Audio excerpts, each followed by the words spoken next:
Hello সবাইকে, Tanuj YouTube চ্যানেলে আপনাদের সকলকে স্বাগত।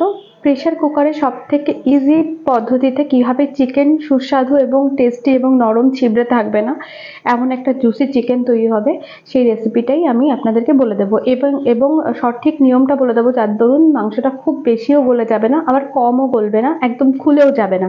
তো চলুন প্রেসার কুকারে এই রান্নার রেসিপিটা আমি আপনাদেরকে বলে দিই, যেভাবে আমি করি আর কি বাড়িতে। তো ফার্স্টে আমি পুরো কষানোর পুরো প্রসেসটা আমি কড়াইতেই করব। তো কড়াই আমি গরম হতে বসিয়ে দিয়েছি। এদিকে আমি কি করছি, আমার এখানে 1 কেজি চিকেন আছে, এর মধ্যে আমি নুন আর হলুদ ভালো করে মাখিয়ে নেব। হ্যাঁ, হাত দিয়েই আমি মাখিয়ে নিই। আমার মনে হয় যেন ইভেনলি ভালোভাবে স্প্রেড হয় চারিপাশে, হাত দিয়ে মেখে নিলে। তো আমি হাত দিয়েই ভালো করে এটাকে মেখে নিচ্ছি।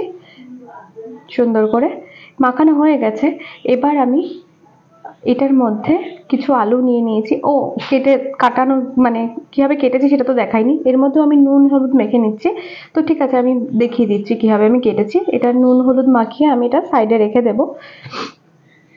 এটার মধ্যেও ভালো করে যাতে আলুগুলো হলুদ হলুদ হয়, আমি তো দেখিয়ে দিচ্ছি। এরকম ভাবে আমি আলুটাকে সুন্দর করে ছুলে নিয়েছি। আপনারা যা দিয়ে সম্ভব, বটি দিয়ে, ছুরি দিয়ে, পিলার দিয়ে, যা দিয়ে ভালো লাগে সে তাই দিয়ে ছুলে নেবেন। এরকম একটা মাঝারি সাইজের আলু ছুলে জাস্ট একটা পিস, ব্যাস হয়ে গেল 2 টুকরো করে।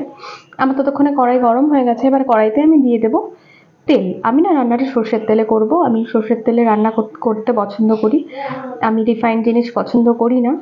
এবার আমি এর মধ্যে দিয়ে দিলাম আমার নুন হলুদ মেখে রাখা আলুগুলোকে দিয়ে, এবার এটাকে না আমি সোনালি বর্ণের করে ভেজে তুলবো। পুড়িয়ে দেবো না, জাস্ট লাল লাল করে যখন মনে হবে যে লাল লাল হয়ে গেছে তখন ব্যাস তুলে দেবো আমি। আমার আলুগুলো ভাজা হয়ে গেছে, কমপ্লিট হয়ে গেছে। এবার আমি একটুখানি এদিক ওদিক উল্টে, যেখানে যেখানে দাগ লাগেনি বা লাল লাল হয়নি বলে মনে হচ্ছে, একটু খুন্তি দিয়ে আমি এদিক ওদিক চালিয়ে দিচ্ছি। এগুলো ভাজা হয়ে গেলে ভালো করে আমি এগুলোকে তুলে নেব।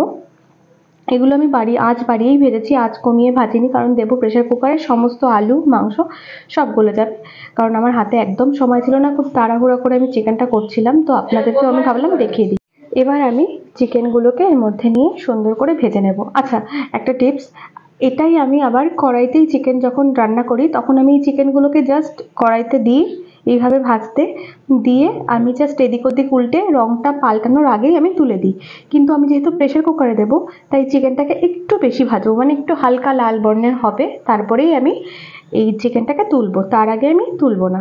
দেখুন একটু একটু গায়ে লাল লাল দাগ লেগেছে। এবার আমি চিকেনটাকে তুলছি। আবার খুব বেশি পুড়িয়ে ফেলবেন না, জাস্ট একটু। এটা যদি আমি কড়াইতেই রান্না করতাম, প্রেসার কুকারে না দিতাম, তাহলে আমি কি করতাম, জাস্ট মাংসটা দিতাম, দিয়ে জাস্ট এদিক ওদিক নাড়তাম, একটু লাল বর্ণের থেকে সাদাটে বর্ণের হতো, আমি উঠিয়ে দিতাম। যাই হোক, এবার আমি বাদবাকি যে পরবর্তী ব্যাচের চিকেনগুলো ব্যাচ ওয়াইজ আমি ভেজে নেব সেম প্রসেসে, লাল লাল করে সুন্দর করে। এবার দেখুন কড়াইটা কেমন পোড়া পোড়া দাগ দেখা যাচ্ছে, তাই না? কোনো প্রবলেম নেই, পেঁয়াজ দিলেই পুরোটা সম্পূর্ণ উঠে যাবে। আমি দেখিয়ে দিচ্ছি। আমি কিছুটা গোটা গরম মশলা ফোড়ন দিয়ে দিলাম, আর দিলাম সামান্য তেলের ওপর চিনি। গোটা গরম মশলা আমি ফুটতে দেবো না, জাস্ট দিয়েই আমি চিনি দিয়েই আমি পেঁয়াজগুলোকে দিয়ে দেবো। এবার পেঁয়াজগুলোর মধ্যে থেকে ভাজা বসালে পরে না একটা জল মতো বের হয় আপনি আপ, সেদ্ধ হওয়ার সময় পেঁয়াজগুলো দেওয়ার পরে সেই জলেই না ওই দেখবেন নিচে যে লাগা ভাব, দেখুন দেখুন কতটা চলে গেছে, একটুও নেই, এই লাগা ভাবটা থাকবেই না। ঠিক আছে, এবার আবার আমরা কি করছি, একটা মাংসের দিয়ে যে মাংসটা তোলার পরে যে একটা জল বেরোয় মাংস দিয়ে, সেই জলটাকে আমি একটা বাটির মধ্যে রেখে দেবো। এই যে তেল জলটা, নাহলে আমার কষার সময় জল জল হয়ে যাবে, কষানোর সময় আমার ভালো লাগে না। এইভাবে করলে টেস্টি হবে, আপনারা করে দেখবেন, ভালো লাগবে। এবার আমি এই চিকেনের মধ্যে কিছু ম্যারিনেশন করব। আমি দিয়ে দিলাম সামান্য পরিমাণে হলুদ গুঁড়ো। এবার আমি দেব সামান্য লবণ, পরিমাণ মতো, মানে যতটা আমার চিকেনের জন্য আমার মনে হয়েছে দরকার ততটাই। এবার আমি একটু ঝাল ঝাল পছন্দ করি, তো আমি 2 চামচ লঙ্কার গুঁড়ো দিয়েছি, আমি 1 চামচ জিরের গুঁড়ো, 1 চামচ ধনের গুঁড়ো দিয়ে দিলাম, এটা ধনের গুঁড়ো। আর আমার চামচি যথেষ্ট ছোট ছোট, তো সেই চামচের 1 চামচ, আর আপনাদের চামচ যদি বড় হয় তো হাফ চামচ করে দেবেন। একদম কম মশলা লাগে মাংসতে।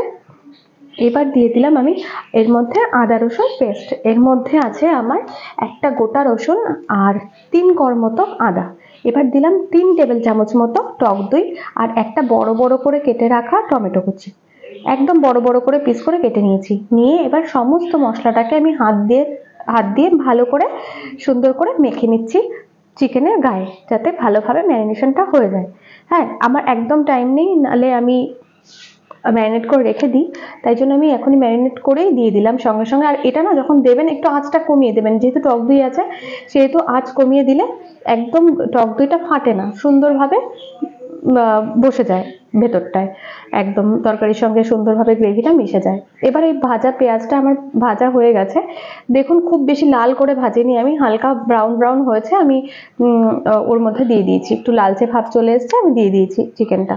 দিয়ে এবার ভালো করে আমাকে এটাকে কষতে হবে। তো চিকেনটাকে কষতে কষতে আমি ভাবলাম কয়েকটা কাঁচা লঙ্কা এর উপর দিয়ে দিই, কারণ ঝাল যদি না হয় ভালো লাগবে না। তো কাঁচা লঙ্কার একটা ফ্লেভারও আছে, সুন্দর গন্ধও আছে, আবার বেশি ঝাল করে দিলে বাচ্চারা খেতে পারবে না, তাই জন্য আমি গোটা লঙ্কা কিছুটা দিয়ে দিলাম। আপনাদের বাড়িতে যদি মনে হয় যে ঝাল দরকার তো চিড়ে দেবেন, যদি মনে হয় যে না তাহলে কাঁচা লঙ্কা স্কিপ করতে পারেন, কিন্তু গন্ধটা খুব সুন্দর লাগে তাই আমি দিয়েছি। আচ্ছা, আমি এই সুযোগে কিছু বলে ফেলি, একটা ছোট্ট রিকোয়েস্ট, যদি আমার রান্নাগুলো রেসিপিগুলো আপনাদের ভালো লাগে তো আমার প্লিজ চ্যানেলটিকে সাবস্ক্রাইব করে দেবেন, যাতে নতুন নতুন রেসিপিগুলো আপনাদের কাছে ফট করে চলে যায়। দেখুন চিকেনটা কষতে কষতে সাইড দিকে সুন্দর তেল জল ছেড়ে দিয়েছে, একদম জলটা শুকিয়ে তেলটা ছেড়ে দিয়েছে। এই স্টেজে আমি দিয়ে দেবো আমার চিকেনের যে জলটা আমি রেখে দিয়েছিলাম ভাজার পর, সেই জলটাকে দিয়ে আবারও ভালো করে কষে নেব। আর আমার রান্নাগুলোতে একটা কমেন্টে জানাবেন যে কেমন লাগছে আপনাদের, আর অবশ্যই বেল আইকনটা প্রেস করতে একদম ভুলবেন না, যাতে নতুন নতুন রেসিপিগুলো আপনাদের কাছে চটজলদি চলে যায়। আর কমেন্টে জানাবেন অবশ্যই যে কেমন লাগছে আপনাদের আমার রান্নাগুলো। এবার আমার এগুলো কষানো কমপ্লিট হয়ে গেছে, এবার আমি এর মধ্যে দিয়ে দিলাম আলুগুলো। আলু দিয়েও আমি একটু ভালো করে কষে নিচ্ছি। এই চিকেনটা হতে অন্তত 30 মিনিট সময় লাগে, এর থেকে বেশি লাগে না সময়, ঠিক আছে? 30 মিনিটে চিকেনটা কমপ্লিট হয়ে যায়, জাস্ট কষার যেটুকু টাইম। এবার আমার মিক্সির বাটিতে যে আদা রসুন পেস্টটা লেগেছিল সেটাকে ধুয়ে আমি জলটাকে এর মধ্যে দিয়ে দিলাম। আর এই চিকেনে খুবই সামান্য জল লাগে, কারণ প্রেশার কুকারে জলটা বেরোতে পারে না, বাষ্পটা বেরোয় না, সেই জন্য কি হয় জল খুব কম দিলে পরেই মাংস সেদ্ধ হয়ে যায়, খুব বেশি জলের প্রয়োজন হয় না। তো আমার কষানো কমপ্লিট হয়ে গেছে, আমি ওইদিকে রেখে আমি প্রেসার কুকারের মধ্যে আস্তে আস্তে করে হাতা দিয়ে দিয়ে ঢেলে দিচ্ছি মাংসটা, চিকেনটা পুরোটা। আপনারাও এইভাবে দিতে পারেন বা একবারও দিতে পারেন। এবার আমি কড়াইটা হালকা করে অল্প একটু জল দিয়ে ধুয়ে আমি সেই জলটাকেও এই চিকেনের মধ্যে দিয়ে দিলাম। এবার আমি একটু দেখিয়ে দিচ্ছি কেমন হয়েছে, একটু কাছ থেকে দেখাচ্ছি, দেখুন এখনই দেখতে কত সুন্দর লাগছে, তাই না? তো এটাকে না আমি জাস্ট 2টো সিটি হতে দেবো। 2টো সিটি হওয়ার পর আমি এটাকে নাড়বো চাড়বো না, কিচ্ছু করবো না, আপনি যখন হাওয়া চলে যাবে তারপরে আমি এটাকে খুলছি। দেখুন 2টো সিটির পরে আলু সম্পূর্ণ গলে গেছে, চিকেনটাও আমার সুন্দরভাবে গলে গেছে, কিছুই খুলে খুলে যায়নি, চিকেনের সব পিস দেখা যাচ্ছে। অনেকে চিকেন করে বলে যে প্রেসার কুকারে করলে নাকি একদম গলে যায়, ভেটকে যায়, আমার কিচ্ছু হয়নি, দেখুন অনেক ভালোভাবে চিকেনটা আছে। এবার আমি দেব কিছুটা গরম মশলা আর ঘি দিয়ে আমি এটাকে ফিনিশ করে নামিয়ে দেবো, আর একটু নুন টুন চেক করে। ঠিক আছে, আমার চিকেনটা কমপ্লিট হয়ে গেছে, আমি কড়াইতে দিয়ে দিয়েছি, কারণ আমি চাইছি কড়াইয়ের মধ্যে একটু ভালো করে একবার ফুটিয়ে আমি নামিয়ে দেবো ঠিকঠাকভাবে। এবার আমি দিয়ে দিলাম কিছুটা গরম মশলা আর দেবো ঘি। তো ব্যাস হয়ে গেছে, রান্না কমপ্লিট, ডান, টাটা, আজকের মতো এখানেই।